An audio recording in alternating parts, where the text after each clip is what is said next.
वंदितु सौवसिद्धे ध्रुवमचलमनोवमं गदिं पत्ते वोक्षामि समयपाहुडो मिनमोऽसुधकेवली भणितम् नमः समयसाराय स्वानुभूत्या चकासते चिस्वभावाय भावाय सर्वभावांतरच्छिदे।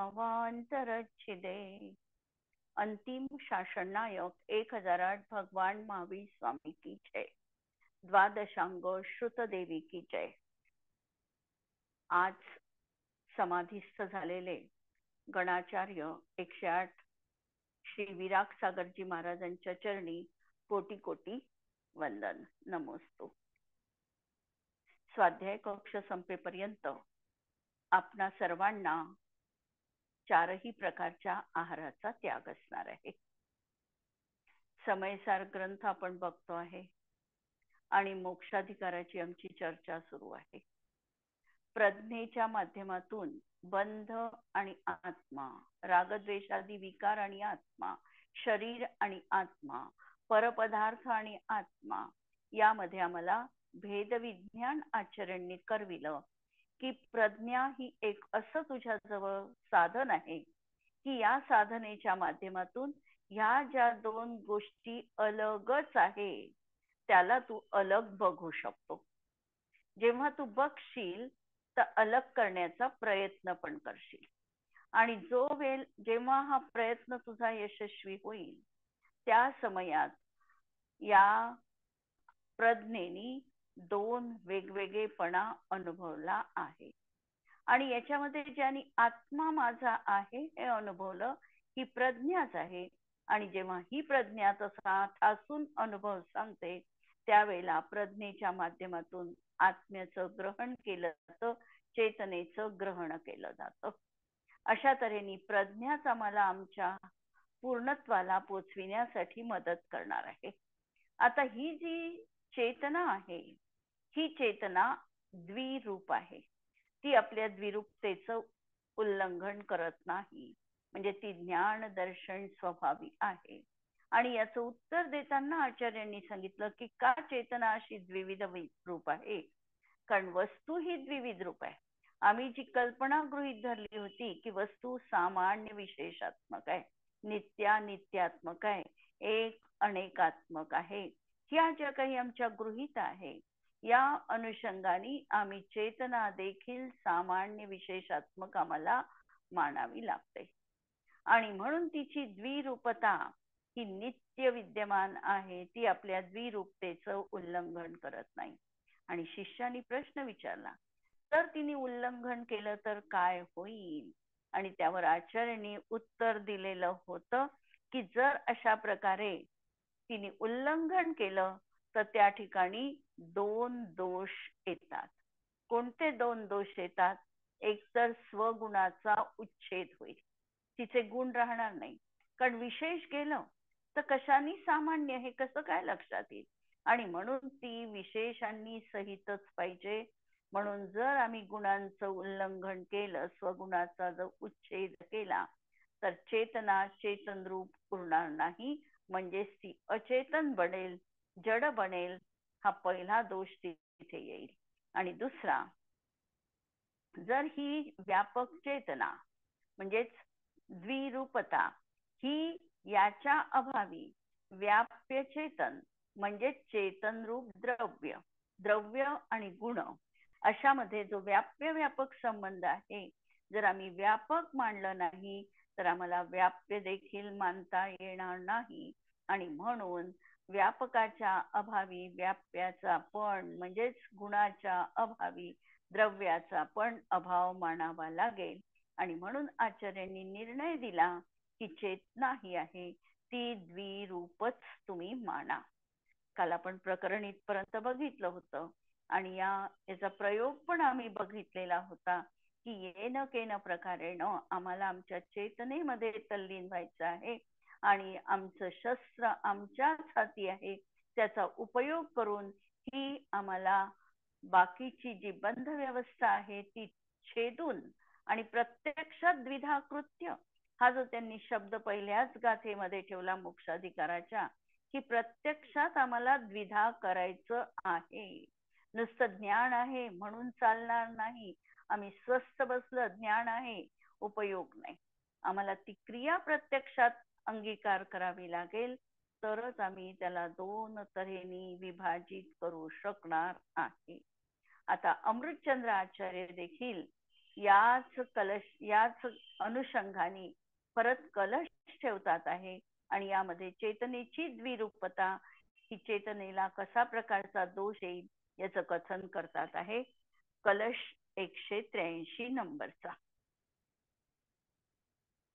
अद्वैतापि हि चेतना जगति चेत दृग्ज्ञप्ति रूपं त्यजेत तत्सामान्य विशेष रूप विरहात सास्तित्य मेव त्यजेत तत्त्यागे जडता चितोऽपि भवति व्याप्यो विना व्यापकात् आत्मा चान्तमुपैति तेन नियतं दृग्ज्ञप्तिरूपास्तु चित्. जगतामध्ये निश्चयाने चेतना अद्वैत आहे. चेतनेचा अर्थ आपण बघितला होता, प्रतिभास. सामान्य प्रतिभास म्हणजे दर्शन, ज्ञान चेतना, आणि चेतना म्हणजे केवळ प्रतिभासमय.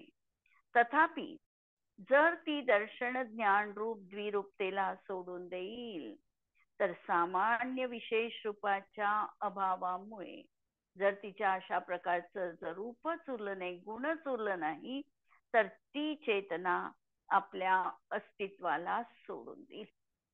याप्रमाणे चेतनेने आपल्या अस्तित्वाला सोडले तर चेतन आत्म्याला जडत्व प्राप्त होईल.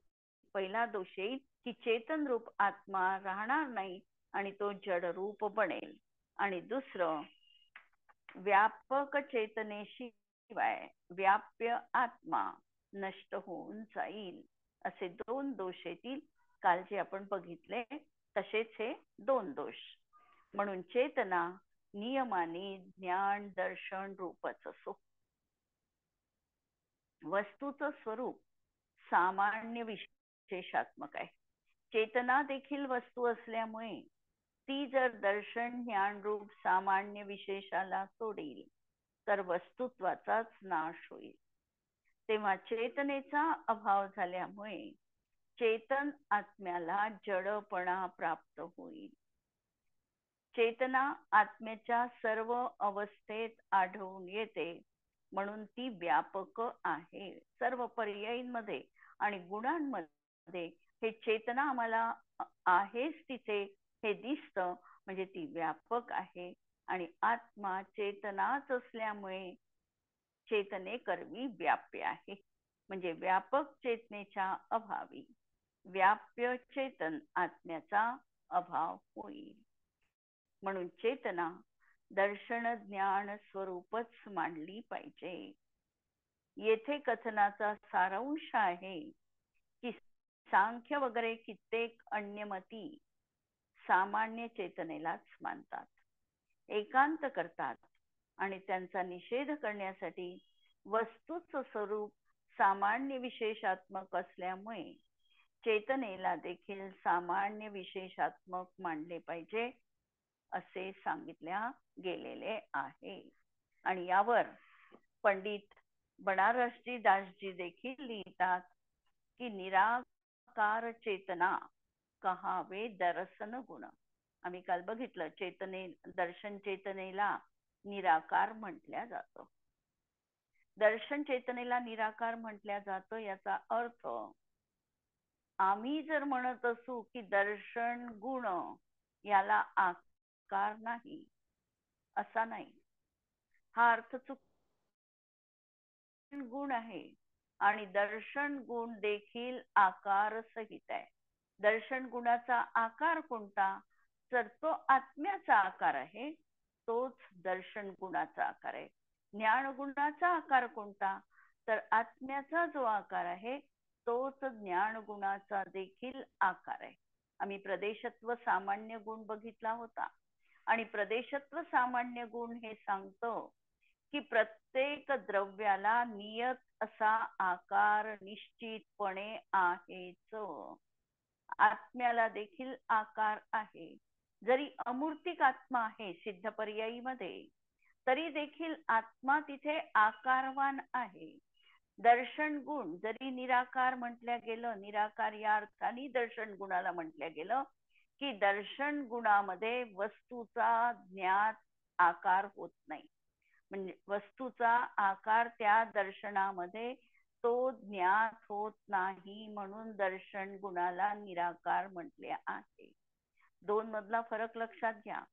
दर्शन गुण सत्ता अवलोकन मात्र आहे, फक्त अस्तित्व आहे असं दर्शन गुणाने जाणलेलं आहे. किंवा दर्शन गुणाने हे कार्य केलेलं आहे की वस्तूला जाणण्याप्रती ती सजग बनलेली आहे. जी व्यवस्था आहे ती तत्पर झालेली आहे की आता ती जाणणार आहे, अशी तत्परता जिथं आहे तो आहे दर्शन गुण. आणि म्हणून दर्शनाला निराकार या अपेक्षेने म्हटले आहे. पण दर्शन गुणाला आकार नाही असा मात्र त्याचा अर्थ नाही. म्हणून निराकार चेतना कहावे.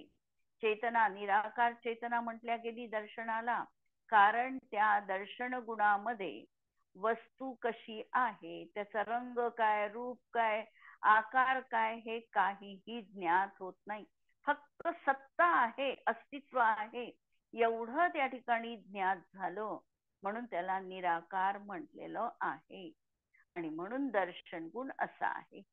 साकार चेतना, पण ज्ञान गुण जो आहे याला म्हणायचं साकार चेतना. कारण ज्ञान गुण यांनी प्रत्येक वस्तूमध्ये वेगवेगळेपणाने जाणलेलं आहे. तो आहे ज्ञान गुण. विकल्प सहित जाणलेला आहे, म्हणजे वस्तूच्या आकाराला जाणलाय, रंगाला जाणलेला आहे, त्याच्या रूपाला देखील जाणलेला आहे, म्हणून तो आहे साकारपणा. म्हणून साकार चेतना म्हणजे ज्ञान, शुद्ध ज्ञान गुणसार आहे. चेतना अद्वैत, दो चेतना दरब माही. चेतना तर अद्वैत रूपाची आहे, सामान्य विशेष सत्ता ही को विस्तार है. आणि सामान्य आणि विशेषपणा हा त्याचा विस्तार विशेष आहे. को कहे चेतना चिन्ह नाही आत्मा में. जर चिन्ह म्हणजे लक्षण, जर कुणी असं म्हणेल की आत्म्यामध्ये चेतना रूप चिन्हच नाही, आत्मा चेतन लक्षण रूप नाही, असं जर कुणी म्हणत असेल तर चेतना के नाश होत. त्रिविध विकार आहे. जर चेतनेचा नाश आम्ही मांडला तर 3 प्रकारचे दोष येतात. लक्ष नको नाश, लक्षणाचा नाश होईल. सत्ता नाश, सत्तेचा देखील म्हणजे वस्तूच्या अस्तित्वाचा देखील नाश होईल. आणि मूल वस्तू नाश, आणि मूळ वस्तू जी आहे तिचाही नाश होईल. ताते जीव दर्भ को चेतना आधार है. चेतन लक्षण आत्मा, आत्म्याचं चेतन हे लक्षण आहे. सत्ता माही सत्ता, परिमित वस्तू है, भेद तिहू में नाही. अशा तऱ्हेचं चेतन हे आत्म्याचं लक्षण आहे. आत्म्याची तीच सत्ता आहे. सत्ता अशा तऱ्हेची वस्तुतत्वाला घेऊन असणारी आहे. आणि वस्तुतत्वाच्या दृष्टीने पाहिलं तर चेतना आणि आत्मा याच्यामध्ये भेद नाही. आणि जर आम्ही संज्ञा, लक्षण, प्रयोजन आदीच्या अपेक्षेने बघितलं तर यामध्ये कथनचित भेद देखील असणार आहे किंवा आहे. अशा तऱ्हेने हा कलश आपण या ठिकाणी बघितला. आणि यानंतर परत आचार्यांनी एक कलश ठेवलेला आहे 186 नंबरचा. परद्रव्यग्रहं कुर्वन् बद्धेतावपराधवान्, बद्धेतानपराधो न स्वद्रव्ये संवृतो यतिः. जो परद्रव्यांचं ग्रहण करतो तो अपराधी आहे. अपराध हा शब्द अत्यंत महत्वपूर्ण आहे. अप म्हणजे दूर आणि राध म्हणजे गुण किंवा आत्मा. जो आत्म्यापासून दूर आहे तो अपराध आहे.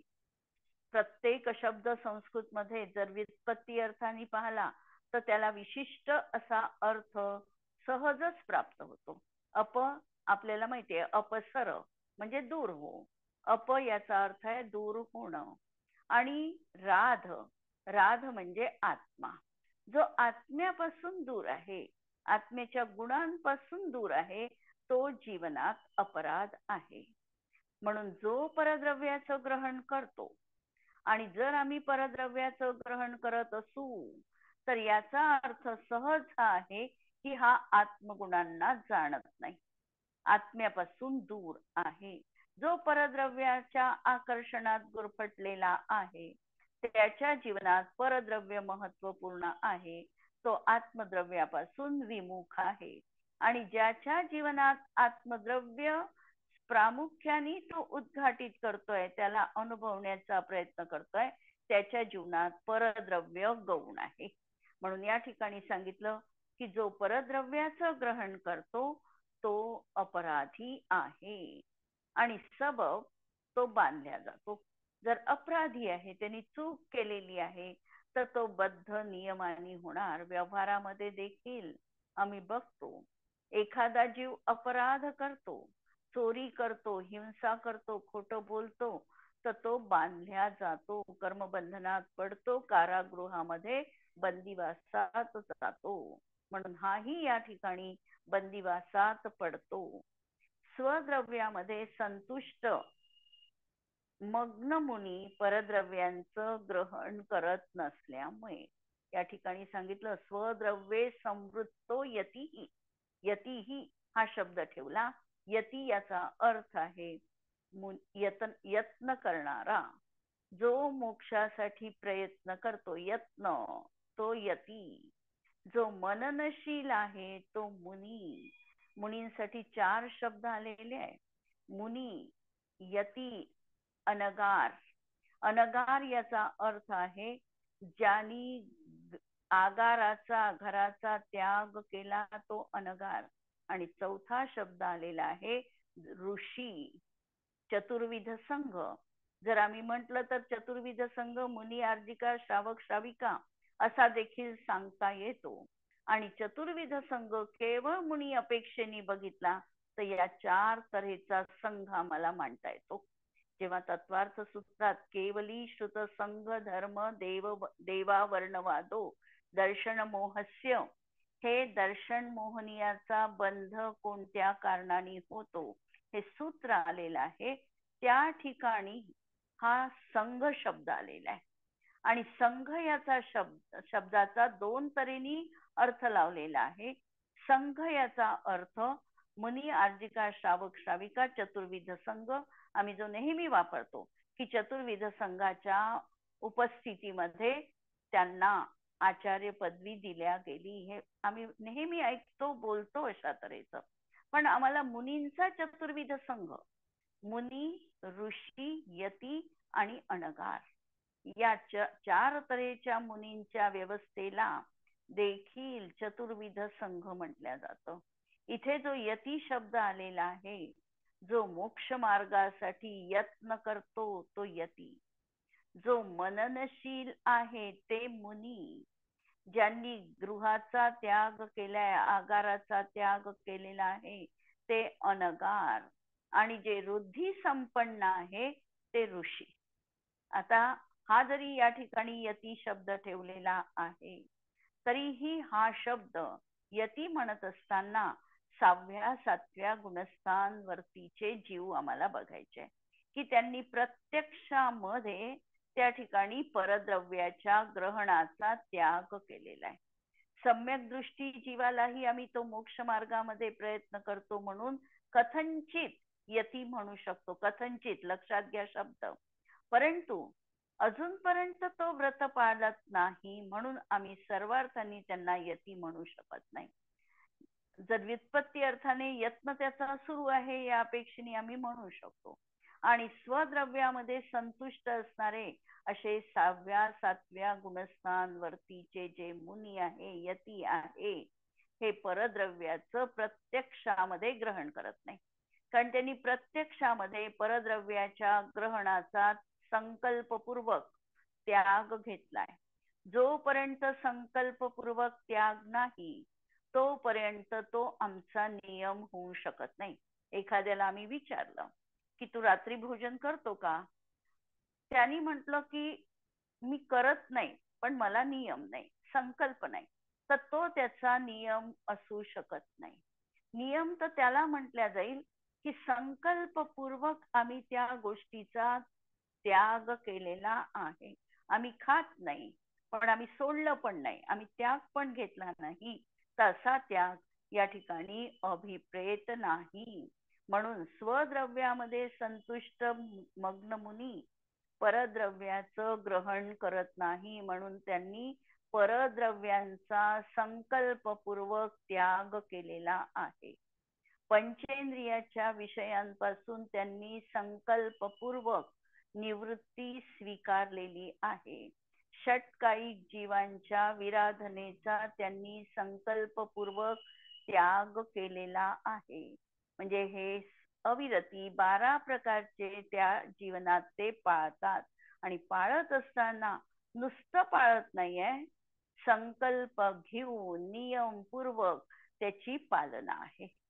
म्हणून कधी पण नियमाला महत्व आहे. भलाई एखाद्या वेळेला अपरिहार्य कारणामुळे आमचा नियम कदाचित मोडला गेला तर आम्ही प्रायश्चित्त घेऊन परत उपस्थापित होऊ शकतो. पण नियम मोडेल या भीतीने जर आम्ही नियमच घेत नसेल तर मात्र अजूनही आमच्या उत्थानाच्या दिशा निर्धारित झालेल्या नाही.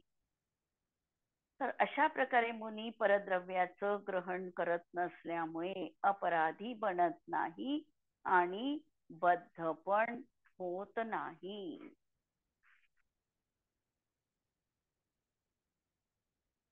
आत्मा हा चैतन्य प्रतिभास स्वरूप आहे आणि हे त्याचं आत्मभूत लक्षण आहे.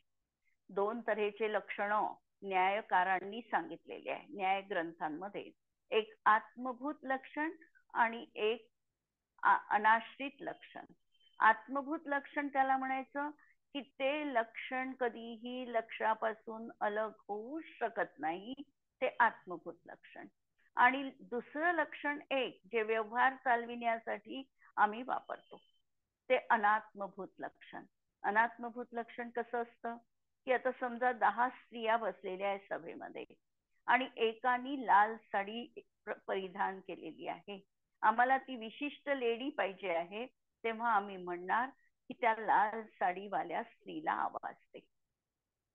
या ठिकाणी ही जी लाल साडीवाली स्त्री हे तिचं लक्षण तर झालं, पण ते अनात्मभूत लक्षण झालं. अनात्मभूत लक्षण तात्कालिक स्वरूपामध्ये ग्राह्य आहे, पण ते त्रिकाल ग्राह्य नाही. मग आमचं हे चेतना लक्षण कसं आहे? अनात्मभूत आहे की आत्मभूत आहे? म्हणून ते लक्षण आमचं आत्मभूत आहे. त्रिकालामध्ये कधीही कोणत्याही अवस्थेत तो विग्रहगतीत असेल, तो कोमात असेल, तो कोणत्याही परिस्थितीत असेल, अपर्याप्त अवस्थेत असेल, पण या लक्षणाला ज्यांनी कधीही सोडलं नाही.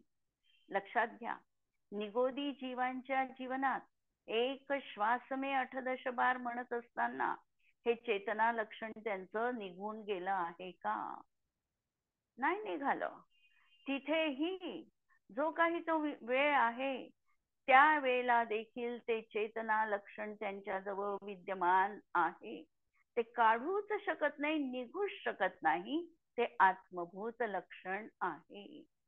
आणि हे जे चैतन्य आहे हे कधी खंड खंड डिव्हाइड पण होणार नाही. म्हणून अशा तऱ्हेचं हे चेतना हे जीवाचं लक्षण आहे. त्यात रागादी जे आहे हे संयोगजन्य भाव आहे, परसापेक्ष भाव आहे, म्हणून ते जीवाचं लक्षण नाही. जर आम्ही म्हटलं की शरीर जीवाचं लक्षण आहे असं जर आम्ही केलं तर शरीराची 7 फूट पर्यंत औदारिक शरीराची साथ जास्तीत जास्त उत्कृष्ट राहील, खूप राहील, तर किती राहू शकते याचा जर आम्ही विचार केला तर आम्हाला औदारिक शरीराची साथ जास्तीत जास्त पहिल्या भोगभूमी मधल्या जीवाचं जे आयु सांगितलं तेवढी राहू शकेल. म्हणजे 3 पल्ले राहू शकेल. जास्तीत जास्त उत्कृष्ट साथ. जघन्य साथ म्हटली तर किती राहील? जघन्य अंतर्मुहूर्त म्हणजे पर्याप्तक जीवांची आणि अपर्याप्तक जीवांची तर त्यांचं तर 0.24 एवढं त्यांचं औदारिक शरीराची साथ आहे. 0.24 म्हणजे सेकंदाचा पण 24वा भाग. एक श्वास में 8 दश बार म्हणत असताना ते जे काही त्याचं प्रमाण येतं ते तेवढं येतं. एवढी फक्त त्या शरीराची साथ आहे. म्हणून हे सगळे भाव कसे आहे? जीवाचं लक्षण नाही, संयोगजन्य भाव आहे. याप्रमाणे कर्म नो कर्म परद्रव्य, त्याचप्रमाणे कर्माच्या उदयात जीवाच्या चैतन्यात जे विकार होतात ते पण परभाव आहे. कर्म, द्रव्य कर्म, नो कर्म, शरीर हे तर परद्रव्य आहेच आहे, प्रश्नच नाही. कारण ते आणि आत्मा यांच्यामध्ये अत्यंत अभाव आहे. पौद्गलिक कर्म घेतलं तर पौद्गलिक कर्मामध्ये स्पर्श रस गंध वर्ण आहे जे आत्म्यात कधीच असत नाही. म्हणून आत्मा आणि पौद्गलिक कर्म यामध्ये अत्यंत अभाव आहे. ते पृथक पृथक आहे. शब्द ठेवला होता पृथकपणा. आणि आत्मा आणि राग याच्यामध्ये मात्र आम्हाला अन्यपणा सांगावा लागतो. अन्य आणि पृथक अशा तऱ्हेने आत्म्यापासून हे विकार देखील भिन्न आहे. रागादी विकार जीवातच होतात पण ते जीवाचं स्वरूप नाही.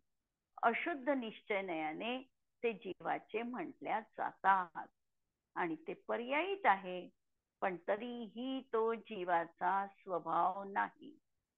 शुद्ध निश्चयने हा त्रैकालिक स्वभाव बघतो आणि हा कर्मसंयुक्त अवस्थेतही जीव आपल्या ज्ञान शक्तीच्या माध्यमातून स्वपरभेद जाणू शकतो. म्हणजे वास्तविकतः आज याची कर्म संयुक्त अवस्था आहे, शरीर संयोग अवस्था आहे आणि अशाही अवस्थेत आपल्या ज्ञान शक्तीच्या प्रखरतेच्या तीक्ष्णतेच्या अवलंबनाने हा स्व आणि पर असा भेद जाणू शकतो. पराचा त्याग करून हा भगवती प्रज्ञेच्या द्वारा स्व आत्मा ग्रहण करू शकतो. अनादीची अज्ञान रूप अवस्था सोडू शकतो. बीज वृक्ष अशी जी संतान परंपरा आहे तरी देखील बीज जर दग्ध केलं तर परंपरा नष्ट होते. जर बीज जाळून टाकलं तर त्यामधून वृक्ष उत्पन्न होत नाही. वृक्ष उत्पन्न करण्याची शक्यता समाप्त होते. त्याप्रमाणे जीवाची पराधीनतेची परंपरा ज्ञानद्वारा जर मोहाला दग्ध केले तर नष्ट होते आणि शेवटी आपल्या स्वभावाचं भावरूप परिणमन हे ज्ञान भावाची स्वीकारता आहे. परसापेक्ष अशुद्ध परिणतीपासून दूर होणं हाच पराचा त्याग आहे. आणि म्हणून जाके चेतन भाव चिदानंद सोई है और भाव जो धरे सो औरो कोई है. जर अन्य भाव त्याच्या हृदयात येत असतील आहे, दिसतात आहे, तर ते परसंयोगजन्य भाव आहे. कदाचित ते परद्रव्य पण असू शकतो. जे अत्यंत पृथक आहे ते तर उपचरित असद्भूत व्यवहार नयाच्या द्वारा जे कथन केल्या जातं असे जे आहे ते तर प्रत्यक्षात पर आहे. त्याला तर हा जीव कधीही सोडू शकतो. जे प्रत्यक्षात विरोधात प्रत्यक्षात वेगळे नाही पण वेगळे आहे असे अनुपचरित असद्भूत व्यवहार नयाचे जे काही विषय आहे हे देखील जीवापासून पृथक आहे. नंतर सांगितलं पुढे चालून, उपचरी सद्भूत व्यवहार याचा विषय जीवात विद्यमान आहे आणि तरी देखील तो जे कथन करतो तशी वस्तू नाही, म्हणून तो भाव देखील जीवाचा परभाव म्हटला गेला. नाही आहे तसा तो परभाव, एका दृष्टीने आहे ते जीवाचंच कथन, पण असं असताना देखील ज्या पद्धतीने ते सांगत आहे ती पद्धत तिथे चुकीची आहे आणि म्हणून त्याला देखील परभाव म्हटलं. उपचरित असं सद्भूत व्यवहार नयाचा विषयही बाद केला. अनुपचरित सद्भूत व्यवहाराचा विषय देखील त्या ठिकाणी या आत्मद्रव्याला मंजूर नाही आणि त्याला देखील पर म्हटल्या जाणार आहे अपेक्षेने. म्हणून जो चिन्मंडित भाव उपादे, म्हणून जो चिन्मंत्रित असा जो भाव आहे तोच उपादेय आहे. जानने त्याग जोग परभाव पराये मानने, हे जाणून घ्या. त्या माध्यमातून तुम्ही त्याचा त्याग करा आणि परभाव पर आहे हेच त्या ठिकाणी आम्हाला लक्षात घ्यायचं असणार आहे. म्हणून एक चिन्मय आत्म्यात एकाग्रता करणे हाच एक दुःख मुक्तीचा उपाय आहे. व्यवहार अवश्यपणे असणार आहे. व्यवहार आम्ही काढू शकत नाही. त्या त्या भूमिकेनुसार त्या त्या ठिकाणी तशा तशा प्रकारचा व्यवहार निश्चितपणे असणार आहे. व्यवहाराचा निषेध नाही, पण व्यवहार उपादेय आहे असं मात्र नाही. म्हणून तो हे आहे आणि चिन्मात्र भावच ग्रहण करणं हे कधीही सर्वश्रेष्ठ आहे. हा या गाथेचा आणि कलशाचा आम्हाला मतितार्थ या ठिकाणी पाहायला मिळतो. आज आपण या ठिकाणी थांबणार आहोत. जिनवाणी के ज्ञान ते सूझे लोकालोक, सो जिनवाणी मस्तक नमो सदा देत हूँ घो. नमो अरिहंताणम नमो सिद्धाणम नमो आयर्याणम नमो वज्रायाणम नमो लोए सवसाहुणम. सर्वांना जय जिनेंद्र.